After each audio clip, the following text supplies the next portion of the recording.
सुंदरी भैरवित्वं त्वं दुर्गा छिन्नमस्ता त्वमहि च भुवना त्वं हि लक्ष्मी शिवा त्वं धूमा मातंगिनी त्वं त्वमसि च बगला मंगला हिंगुलाख्या क्षन्तव्यो मे पराध प्रकटितरदने कामरूपे कराळे।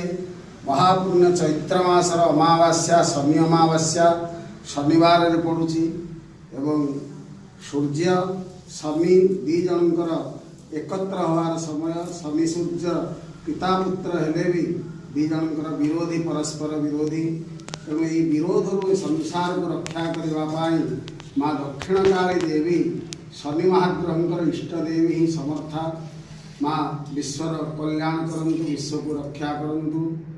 गतासूनां बाहु प्रकरकृतकाञ्चे परिलसन् नितम्बां दिग्वस्त्रां त्रिनयन विधात्रीं त्रिहुर्नयनां श्मशानस्ते तल्पे सवसि बहुदिस्मैरवदनां प्रसक्तां त्वां ध्यायन् जननि जडचेता अपि कवेः।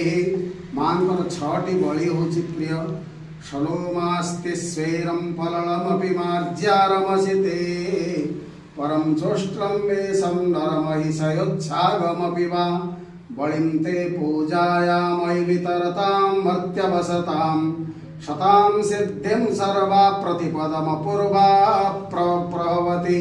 मार्ज्यार ओट नर महिष छाग यही भाव में छटी पशु मांकर प्रिय अर्थात काम क्रोध लोभ मोह मधमाच्छर्य ये प्रकृति आम शरीर भितर थिबा छटी पशु को अर्पण कले माँ हूँ संतुष्ट हो काली माँ संतुष्ट हेले शनिंकर कौन प्रभाव रही।